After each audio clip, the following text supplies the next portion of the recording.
A Caerte e Lide apresentam Cresce SC, o podcast de comunicação para o desenvolvimento de marcas e lideranças. Olá, sejam bem-vindos! Estamos em mais uma edição do Cresce SC. Eu sou a jornalista Amelina Calduro, coordenadora de conteúdo da Rede de Notícias A Caerte, e hoje comigo eu tenho um ícone do esporte brasileiro, que é um líder dentro e fora de quadra. Renan Dalzotto, ex-jogador, técnico e gestor de vôlei, é membro do Hall da Fama do Voleibol Mundial e é um dos grandes nomes da geração de prata. Renan, muitíssimo obrigada por aceitar o nosso convite. Obrigado, Melina. Prazer enorme estar aqui com vocês hoje. A gente já estava conversando bastante no bastidor, né? Mas eu queria que tu contasse pra gente um pouquinho dessa tua trajetória no esporte. O que te levou a ser o vôlei o escolhido e como foi a tua carreira até então? Então, eu fico muito à vontade para falar sobre voleibol, porque eu comecei jogando com 12 anos de idade em Porto Alegre. Eu nasci em São Leopoldo, sou gaúcho. Na escola, como todo garoto deveria começar a sua iniciação esportiva, né? E depois clube, foi Sojipa por 10 anos, e depois seleção brasileira, e acabei indo para o mundo, né? E o crescimento e o desenvolvimento do voleibol eu acompanhei porque o passo a passo, né? Porque eu comecei a jogar lá na década de 70 e o grande boom do voleibol aconteceu a partir da década de 80, né? No início de 80, 81, onde começaram a chegar as primeiras medalhas, né? Os primeiros pódios.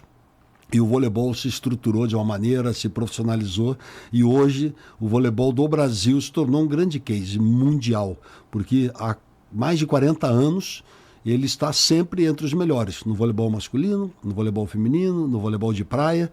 Então, assim, o voleibol, através de muito planejamento, muito investimento, muito comprometimento de todos os players, conseguiu criar um produto muito legal legal e sustentável. Tanto que quando vai para as Olimpíadas, a gente já vai com a esperança de medalha. É uma esperança, certa, né? De vez em quando escapa uma aqui, uma ali, mas o voleibol sempre traz, né? 1, 2, 3 medalhas.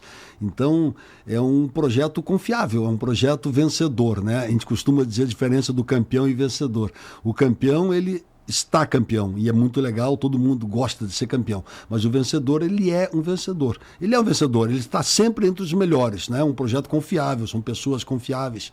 Então a gente sempre vai por esse apelo. Nós temos como projeto, como um modelo ideal para todos nós, é que o voleibol esteja sempre entre os 4 melhores do mundo em qualquer competição que dispute. E quando entrou com 12 anos, jamais imaginou que seria atleta? Não, ou tinha essa visão? Então, olha só, muito legal essa pergunta, porque quando comecei, eu jogava na escolinha do Grêmio, sou gremista, né? E eu jogava futebol. E quando eu comecei a jogar vôlei, foi assim, apaixonante, adorei, por causa da plasticidade do esporte, o dinamismo, né?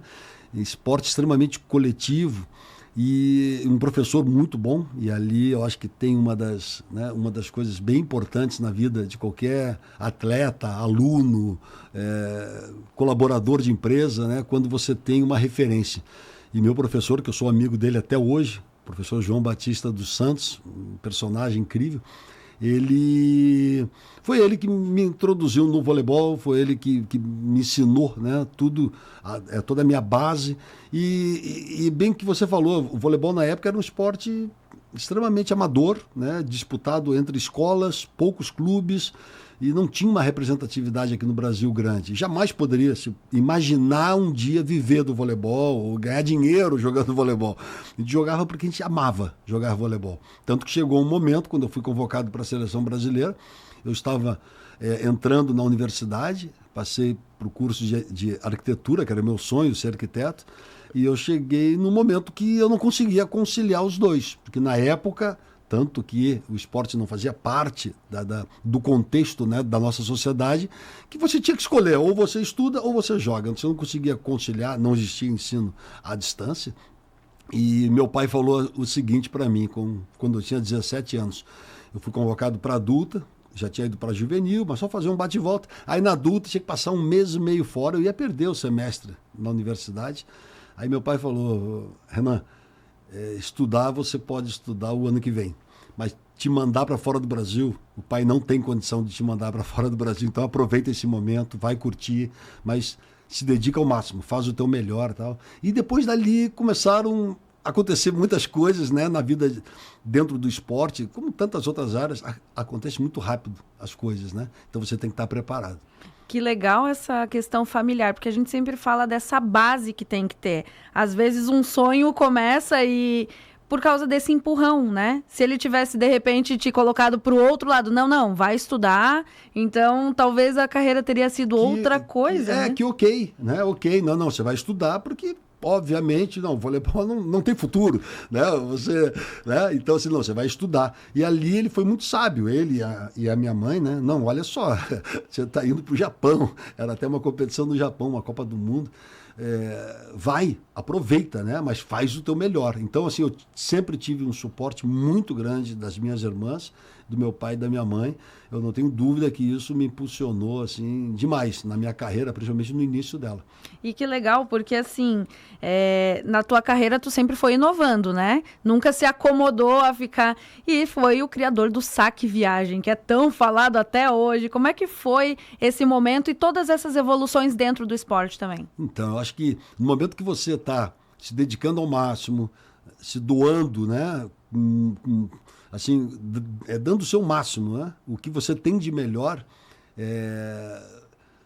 grandes coisas podem acontecer, sabe? E eu fiz parte, como você falou, de uma geração que foi conhecida como geração de prata, que foi a primeira medalha olímpica de esportes coletivos no Brasil, que era uma geração extremamente dedicada, e ela ficou assim marcada nesse tempo, porque nós até falamos sempre para os jovens atletas hoje, né? Hoje nós temos um centro de treinamento que é um dos melhores do mundo, lá em Saquarema, para o voleibol, especificamente para o voleibol. Mas na época nós não tínhamos nada, nós treinávamos aonde dava. Então, assim, a gente tem um reconhecimento muito grande, as Forças Armadas que receberam o voleibol com muito carinho, nós treinávamos dentro do Exército, da Marinha, da Aeronáutica, a gente ia onde tinha ginásio disponível, né?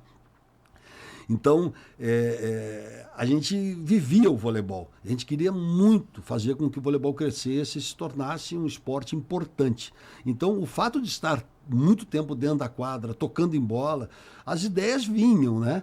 Então, assim, eu comecei a dar esse saque lá na Sojipa, onde eu fiquei sabendo aqui nos bastidores que você foi atleta também, sojipana, na década de 70, final da década de 70, numa final de campeonato estadual. Foi a primeira vez que eu dei o saque, já vinha treinando. E na seleção brasileira, eu, William, Montanaro, a gente começou a dar em 82 esse saque para 83. Né? E hoje é um saque que o mundo inteiro dá, ficou super conhecido e super eficiente. Né? Porque na época a gente dava, ok, era um fator surpresa, e hoje não existe mais o fator surpresa, existe o fator força, que hoje a velocidade do saque é uma coisa incrível. Né? E é muito legal ver essa evolução, né? Só para deixar claro que eu fui atleta da Sojipa de vôlei por um ano, mas aí eu entendi que eu era uma melhor comunicadora também. Mas é muito legal porque eu gosto de vôlei também e acompanho essa evolução toda e até como tu estavas falando, né, não tinha um ambiente propício e agora as marcas também se interessam a desenvolver equipamentos para vôlei específicos, né? Marca de calçado, marca de roupa, marca de bola, de rede, que é muito diferente. Então, essa geração de agora, talvez não seja diferente a forma de treino, como tu falou. Não tem mais Sim. o fator surpresa, mas tem o desafio de estar muito à frente, né? Sim, porque eu gosto de contar sempre essa historinha, porque na nossa época, né, estou falando lá vamos falar da década de 80, porque a década de 70 fica muito atrás. Mas mesmo na década de 80, que nós vencemos a primeira medalha olímpica, fomos vice-campeões mundiais, campeão de Pan-Americano, campeão de Mundialito, enfim, nós não tínhamos uma coisa muito importante, que era a informação, a tecnologia. Então, e o Brasil sempre foi um país muito distante do mundo, muito distante, aqui América do Sul, da onde se praticava o melhor voleibol do mundo, que era na época o bloco da União Soviética, Bulgária, Polônia, Japão, os países asiáticos. Então o Brasil era muito distante. Hoje o Brasil está muito perto. Hoje o mundo está próximo por causa da tecnologia, né? E na época então nós não tínhamos informação. Então, muitas vezes, a gente chegava numa competição e ficava impressionado com as novas jogadas, com uma nova forma do time se mostrar em quadra. Opa, podemos fazer... Então, a gente tinha que ser muito criativo para tentar estar inovando constantemente, né? Hoje não. Hoje qualquer coisa que saia lá no Japão, 10 minutos depois, está no nosso celular. Olha... Tem uma nova estrutura de treinamento, uma nova jogada, uma nova tal, e você tem acesso a tudo, né? E hoje o Brasil está dentro do contexto, bem pelo contrário, hoje o Brasil é uma referência. Então todo mundo olha para o Brasil com interesse de estar aqui, de acompanhar o que está acontecendo aqui no Brasil também. Acho que por isso que na época essa geração ficou por ser a primeira medalha e por enfrentar tantas dificuldades, né, que hoje virou facilidade, no sentido de o treinamento que nós treinávamos 8, 9 horas por dia, hoje não tem necessidade de fazer tudo isso. A gente sabe disso, o treinamento todo ele é mensurado, todo ele é avaliado, quantificado, todo mundo, só para ilustrar, todos os atletas treinam com chip no calção para saber a quantidade de salto que dá, qual é o limite possível para ele saltar durante o dia, qual é o melhor salto, em que momento ele fez aquele melhor salto. Então é tudo quantificado.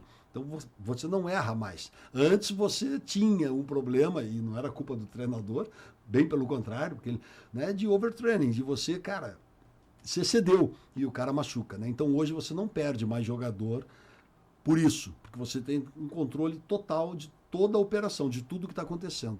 Então isso é muito bom. Renan, antes da gente passar para a parte de liderança e de treinador ainda como jogador, como é que é manter essa disciplina, manter essa coerência dentro de quadra, confiança nos colegas e principalmente a motivação? Porque começa por um sonho, daqui a pouco alcança o sonho que era a medalha. Como é que é se manter motivado? Então, Melinda, eu escrevi um livro em 2018 que... até por sugestão da minha esposa, mas eu não queria escrever um livro sobre, sei lá, uma autobiografia, contando a minha história. Eu queria trazer um pouco da minha experiência, aquilo que eu percebia que era que foi muito importante, né, na minha carreira toda, enfim. E eu coloquei ali 6 princípios que eu entendo que sejam fundamentais na vida. Isso é importante deixar claro que é a minha visão, né, que não existe a verdade absoluta, não existe segredo de sucesso, não existe receita de bolo. É a minha visão naquilo que foi muito importante na minha caminhada toda dentro do esporte e no entorno dele. A primeira coisa, que é justamente em cima disso que você falou, a primeira coisa é a paixão, é você amar aquilo que você faz. E por isso, hoje, a gente vê no mundo corporativo uma grande preocupação das empresas em ter o melhor ambiente possível. Eu estive aqui visitando hoje, né, antes de começarmos. Maravilhoso tudo aqui. Ou seja, quem entra aqui se sente muito bem, né? Então, assim, é uma preocupação das corporações, das instituições, ter o melhor ambiente possível, que os colaboradores, que os funcionários, que os prestadores de serviço se sintam realmente em casa. Então, você tem que estar bem, você tem que amar aquilo que você faz, sabe? Se dedicar ao máximo àquilo. Então, é uma entrega total. O segundo princípio é o treinamento. É você realmente saber que você vai ter que treinar muito. Não adianta só ser um apaixonado, né? 20% é inspiração, 80% é transpiração, arregaçar a manga e treinar muito, muito, né? O terceiro é a renúncia, saber que você vai ter que abrir mão de uma série de coisas para poder atingir o seu sonho, ou pelo menos tentar ter fortes chances, né, de chegar ao seu sonho. Então você vai ter que abrir mão da convivência com a família muitas vezes, finais de semana, onde todo mundo vai fazer o tiver que fazer de lazer, festas, você vai ter que, às vezes, né, estar em outro lugar, em outro momento. Enfim, então, tudo isso, né? Depois, a resiliência, que é saber que o mundo é de altos e baixos, existem perdas, vitórias, derrotas, sucesso, insucesso, e a vida é feita assim, é a vida como ela é, né? Então, como lidar com tudo isso? Como voltar de um insucesso mais forte e não derrotado, sabe? E o planejamento seria um outro pilar muito importante. Tudo na minha vida eu planejo muito, aonde eu estou, onde eu quero chegar, qual é a rotina, qual é, sabe, quais são o passo a passo que nós temos que dar para chegar naquele ponto. E, por fim, a ousadia, o 6º pilar. É você entender que se você desenvolveu todo esse processo, né, de doação, de paixão, de resiliência, de ousadia, de renúncia, você ousar, você sabe, realmente acreditar que é possível e correr realmente atrás do seu sonho. Fizeram uma pesquisa nos Estados Unidos com as pessoas mais idosas e perguntaram o seguinte: o que você faria diferente se você tivesse uma chance, né, de uma nova vida? E a grande maioria respondeu que eu ousaria mais, né? Então, assim, eu sei que é batido, um chavão batido, né? Sair da zona de conforto, as pessoas levam para um lado, para o outro, mas é isso, aquilo que você está... Cara, vai um pouquinho mais, você é capaz, né? Você se capacitou para isso, você ama isso, então, assim, arrisca, vai um pouquinho mais, né? O arriscar dá uma sensação de que é tudo ou nada, não é ousar, né? Saber o que você pode ir, esticar um pouquinho mais a corda em cima das ferramentas que você tem. E é importante também saber o momento de parar também, né? Quando é que foi o momento que tu pensou, não, o Renan jogador terminou, agora vem o Renan técnico. Como é que foi essa transição? Já tive que parar algumas vezes como atleta, depois como treinador há pouco tempo também, tive que dar uma parada, enfim.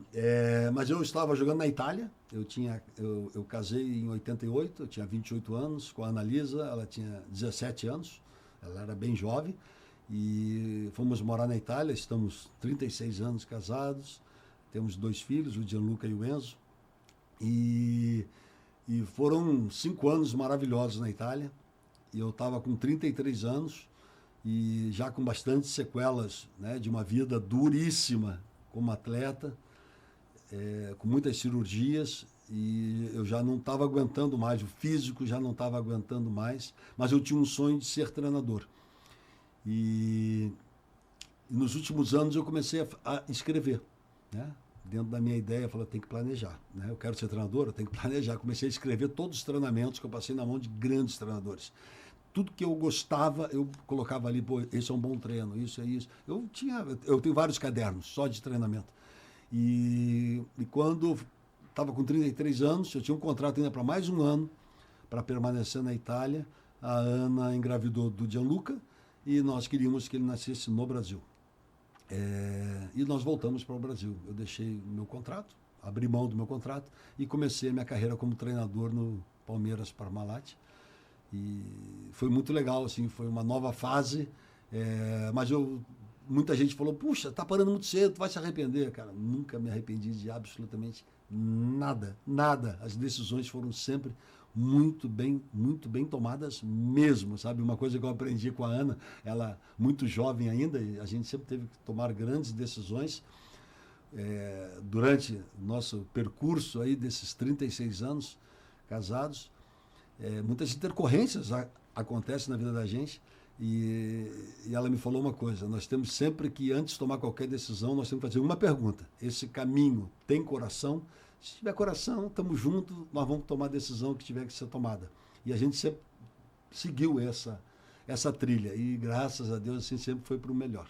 E como é que foi o desenvolvimento da liderança? Porque é diferente ser jogador, que tem o técnico fora de quadra, tem os colegas, e estar à frente de jogadores muito mais novos e que estão em formação. Como é que foi esse desenvolvimento da liderança? Bem legal. Boa pergunta, porque quando eu parei de jogar com 33 anos, foi em 1993. Eu vim direto para o Brasil para ser treinador. E eu pensava, puxa, eu tenho vários cadernos de treinamento, joguei muitos anos na seleção brasileira, joguei com os melhores atletas do mundo, passei pela mão de vários treinadores considerados os melhores do mundo. Estou pronto para comandar uma equipe. E me sentia pronto. E quando eu comecei a exercer a função de treinador, eu tinha a prática. Eu conheço o voleibol, mas começou a me faltar a parte da gestão de pessoas, liderança. Que é o principal, né? Do dia a dia. É o que faz a diferença. Porque se eu colocar 5 treinadores aqui, todos entendem de voleibol, cada um vai ver o voleibol de uma maneira e nós vamos discutir aqui saudavelmente, mas cada um vai ter uma verdade sobre o voleibol. Gestão de pessoas hoje, e todos estão certos, vários caminhos levam, né, a várias conquistas. Mas a gestão de pessoas hoje realmente fundamental dentro de um processo de liderança. E eu percebi isso nos primeiros anos, eu vi que estava faltando isso para mim. E coincidiu com quando o nosso filho tinha 2 anos, o Gianluca, ele teve leucemia. Aí no 3º ano eu larguei tudo, falei, cara, chega, nós vamos concentrar. A Ana também largou, ela tinha uma loja em São Paulo, no shopping da Giovanna Baby. Largamos tudo, viemos morar em Florianópolis para concentrar no tratamento e na cura dele. Graças a Deus, hoje ele está com 30 anos, está ótimo. Mas eu vim trabalhar na Unisul. Eu montei um projeto dentro de uma universidade e ali eu consegui me capacitar muito mais, com foco em gestão e liderança. Tanto que, né, o vice-reitor na época, o professor Gerson Joner da Silveira, que depois se tornou reitor, ele falou para mim o seguinte: Renan, nós estamos com um time competitivo aqui na universidade, na Unisul, de voleibol, que acabou sendo campeão da Superliga, mas nós não temos um curso de educação física. E eu quero que você implante o curso de educação física. Eu falei, eu? Mas como assim? Eu nunca implantei um curso de educação física, eu não tenho experiência. Não, mas você sabe o que é preciso, né? O que o mercado precisa. E nós montamos o primeiro curso de educação física focado em gestão esportiva. Foi o primeiro curso do Brasil. E foi um curso sensacional, assim, muito legal, muito bacana mesmo. Então, assim, estar trabalhando dentro de uma universidade por 6, 7 anos foi fantástico, porque eu pude me capacitar ao máximo. Depois retornei a ser treinador novamente, com uma outra visão, com uma outra forma de conduzir o dia a dia dos trabalhos. Principalmente hoje, né, que nós temos assim, uma geração um pouco diferente daquelas gerações passadas, né, que a gente, na época, joguei junto e tudo mais. São garotos diferentes, sensacionais, extremamente capazes, mas com um formato diferente, modo de pensar diferente do que era lá atrás. E aí, seleção brasileira, né? Chegar à seleção brasileira também como técnico. Como é que foi esse segundo momento? Porque como jogador é uma coisa e como técnico é outra, né? Totalmente diferente. Eu estava, foi interessante, porque nessa época eu estava como diretor técnico das seleções brasileiras, na caminhada Rio 2016. Então eu estava junto ali no dia a dia, junto com o Bernardo e com o Zé Roberto, acompanhando os trabalhos e dando suporte como confederação de vôlei. E foi muito bacana. Tivemos os Jogos Rio 2016 e logo que acabou, por uma fatalidade, o feminino não chegou às finais. E foi um pecado, porque o trabalho que o Zé Roberto fez foi fantástico durante todo o quadriênio, mas o esporte tem disso, né? E o masculino, que fez um quadriênio talvez não da forma que o Bernardo gostaria, né? Muitas lesões e tudo mais, chegou na Olimpíada de uma forma instável e dentro da Olimpíada se reinventou e acabou vencendo os Jogos Olímpicos, né? Rio 2016. Então o Zé Roberto, ele renovou logo depois e o Bernardo começou a dar sinais de que não iria continuar. E ali o presidente da CBV me chamou e falou, olha, se o Bernardo não continuar, nós vamos indicar você como treinador da seleção. E eu falei, presidente, muito obrigado, mas não é o que eu quero voltar para Floripa, né, com a família. E morreu o assunto. Passaram-se alguns meses, isso depois da Olimpíada. Em dezembro, o Bernardo deu a definitiva que não iria continuar. E o presidente então fez um convite oficial. Eu realmente estava fora do meu radar isso, totalmente fora. Mas depois, repensando e falando com a minha esposa, acabamos aceitando esse desafio. Mas eu aceitei muito como uma missão. Uma missão porque era uma forma que eu tinha de retribuir tudo que o voleibol me deu. Era pegando esse desafio enorme, que é tentar dar continuidade. Muita gente fala, você substituiu o Bernardo. Não, o Bernardo nunca saiu do processo e o Bernardo é insubstituível, como o Zé Roberto também. O dia que o Zé Roberto sair, ele é insubstituível, não tem, né? O que esses dois venceram na carreira, acho que dificilmente alguém vai conseguir igualar, né? Então eu sabia que esse desafio era muito grande, porque dar continuidade ia ser uma missão quase impossível. E foi bacana, porque aceitei esse desafio, mas como uma missão mesmo. Não aceitei pelo dinheiro ou pela fama, porque o voleibol me deu tantas coisas e era um desafio mesmo, né? E já no primeiro ano, em 2017, a gente foi campeão da Copa dos Campeões, 2018 vice-campeão mundial. Conseguimos manter a tradição, que o Brasil chegava sempre na final do Mundial. Depois, 2019, que era a última competição preparatória para os Jogos Olímpicos de Tóquio em 2020, a gente foi campeão da Copa do Mundo de forma invicta, ou seja, uma preparação perfeita para chegar em 2021 na plenitude máxima, né, da capacidade máxima de cada jogador e como time também. Mas, infelizmente, em 2020 o mundo parou, né? O mundo parou, não teve Jogos Olímpicos em Tóquio e passou para 2021. 2021, o mundo retomou, começaram os treinamentos e, nesse momento, eu parei. Eu tive Covid em 2021. Depois do segundo dia de treinamento, eu tive que me afastar da seleção brasileira e me afastei por um período bem longo. Foram 36 dias na UTI.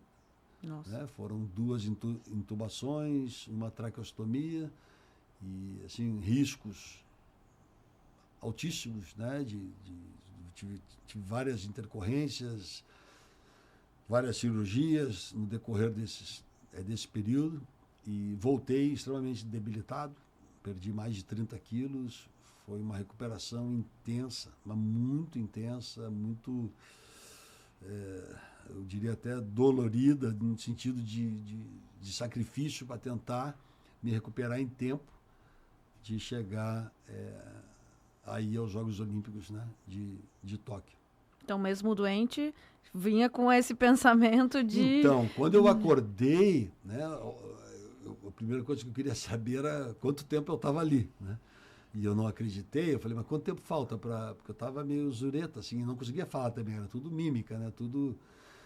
Porque eu estava com a traqueostomia. E aí meus filhos, foram fantásticos. E a Ana ficaram comigo ali 24 horas por dia, né? Durante muito tempo. E eu vi que estava difícil de eu conseguir me recuperar, porque faltavam exatamente, quando eu comecei a levantar, faltavam 60 dias para embarcar para a Olimpíada. E eu tive que reaprender tudo, a ficar em pé, a dar os primeiros passos, a subir 1 degrau, 2, 3, a subir uma escada rolante. Eu não sabia mais subir escada rolante, eu perdi totalmente a coordenação motora, perdi força, perdi equilíbrio, enfim, foi assim, bem difícil, mas foi ao mesmo tempo uma vitória muito grande de conseguir me recuperar, né? Não ao máximo, mas em condições de estar em Tóquio. Disputei a minha primeira Olimpíada como técnico, ficamos em 4º lugar. A expectativa era de uma medalha olímpica, mas infelizmente não conseguimos conquistar essa medalha olímpica e foi difícil, porque eu me cobrei muito, mas ao mesmo tempo entendendo que o voleibol como um todo ele está sofrendo uma reformulação muito grande e o mundo mudou. Isso é uma coisa que as pessoas têm que entender. O mundo mudou, sabe? Basta olhar várias modalidades, novas modalidades estão surgindo olímpica e estão dando shows, né? Como as meninas da ginástica, do skate, o surf e tal. E olha a dificuldade que o próprio voleibol está passando, o futebol está passando, o basquete está passando, porque o mundo está globalizado. Hoje você pega, vamos supor, uma Eslovênia, que está muito bem ranqueada, ela tem um campeonato fraquíssimo dentro do seu país, mas todos os jogadores jogam fora do país. Então hoje a Europa está recheada de jogadores estrangeiros. O Japão, que há muito tempo não figurava, entre os melhores, entre os 5 melhores do mundo, está hoje entre os 5 melhores do mundo, porque os principais jogadores foram jogar na Europa também. Então, assim, o mundo globalizou e ninguém aquela aquela possibilidade de dizer, não, eu detenho hoje, tá comigo aí esses 10 anos, sou eu que sou líder, sou eu que... Não existe mais isso, né? Nos últimos anos, se você pegar, tirando agora a França, que foi bicampeã olímpica, todas as principais competições, cada seleção ganhou uma, sabe? Então, assim, tem um equilíbrio muito grande, muito grande. E isso é muito bom, é muito desafiador. E nós temos um dever de casa incrível aqui de rever todo o nosso processo, todo o nosso modelo de sistema de esporte no Brasil e repensar, né? Onde a gente pode otimizar para começar a fazer com que novos valores surjam, fazer com que a garotada volte para a quadra. Então nós ficamos em quarto em Tóquio, agora em Paris, eu já não estava mais, né? Nessa última Olimpíada ficamos em sétimo. Então, assim, foi o pior resultado nas últimas décadas. Mas foi também... Poderia ter sido campeão. Foi sétimo e poderia ter sido campeão, sabe? Então, seleções como a da Itália, que é campeão mundial, não chegou nas semifinais na última Olimpíada também. Então, assim, é uma coisa incrível o equilíbrio que está. E como é que é como técnico? Primeiro, ficar de fora da quadra olhando o pessoal jogar. Ah, meu Deus. É sofrimento puro. E segundo, essa questão de tu vinhas com um time que estava ganhando, manter a questão do pé no chão e também lidar com essa frustração. Como é que é, enquanto líder, essa situação? Então, a gente, como eu falei aqui, a gente teve 3 anos fantásticos, né? Mantendo a performance lá em cima. Aí, 2020 não teve nada, 2021 aconteceu essa fatalidade comigo e acabamos ficando em 4º lugar na Olimpíada. Uma Olimpíada diferente, assim por dizer também, né? Foi uma Olimpíada estranha, porque tu olhava, não tinha ninguém na arquibancada, horrível. Mas estávamos lá, todo mundo com as mesmas condições. E ficamos em 4º lugar, quer dizer... porque a expectativa é muito grande no voleibol de sempre buscar uma medalha, né? Mas o equilíbrio também está muito grande, porque pode ser campeão e tem time para ser campeão, mas pode também ficar em 7º, 8º, como ficou agora na última Olimpíada em 7º. Hoje eu diria que tem 8 ou 9 seleções em condições de subir ao pódio, em qualquer competição. Então, nós temos que estar muito consciente e acreditar realmente no processo desenvolvido, né? Nós temos que acreditar que tudo que foi construído até hoje, nós estamos num bom caminho, só que temos que ter a humildade também de sentar e revisitar esse plano de ação constantemente, para ver, olha, o que o mundo mudou nisso ou aquilo, vamos direcionar aqui o bico do avião para cá, para lá. E isso é feito constantemente dentro da Confederação de Voleibol. Mas eu diria que hoje nós temos que olhar como o Brasil, como desenvolvimento de esporte no Brasil como um todo, né? Voltar a incentivar o esporte na escola, o desenvolvimento realmente, um processo pedagógico bacana, né? De modo que atraia o interesse da garotada a ir para dentro da quadra, para dentro de um campo ou para dentro de uma piscina. Renan, a gente está chegando ao final do nosso podcast e eu sempre peço para o nosso convidado deixar uma mensagem para líderes, não líderes, atleta. O microfone é teu. Ah, legal. Puxa, teria tanta coisa para falar aqui, né? Mas eu deixaria para a garotada, sabe? Para a garotada que está começando, independentemente qual esporte ou qual área está interessada, mas que se entregue ao máximo, sabe? Que realmente faça tudo com muito amor, com muita paixão, porque a nossa vida, ela é nada mais, nada menos que uma história, né? Ela é uma história que lá na frente a gente vai contar ela, né? Hoje eu posso olhar para trás e contar muitas coisas que aconteceram comigo, e o mais bacana disso tudo é que essa história tem que ser contada e tem que ser escrita por nós, né? Não deixe que ninguém escreva a sua história por você, né? Já que vai ser uma história e você está com a caneta na mão, escreva a melhor história possível. Escreva a melhor história possível, que as chances de dar certo é muito grande, né? Se você fizer com muita dedicação, com muita paixão, para a gente poder sei lá na frente, poder olhar para trás e dizer, puxa, valeu a pena a gente ter feito tudo isso, né? Fiz grandes coisas. Mas isso é seu, é o seu sonho. E ninguém tem nada a ver com isso. Então, sonhe alto e acredite muito. Obrigada, Renan. E eu agradeço também a você que está nos acompanhando pela sua rádio preferida e no YouTube da Acaerte. Depois de uma história dessa, né? Fica até difícil a gente querer encerrar o programa, mas na semana que vem a gente volta com mais histórias aqui no Cresce. Este foi o Cresce SC, uma parceria entre a Acaerte e o LIDE.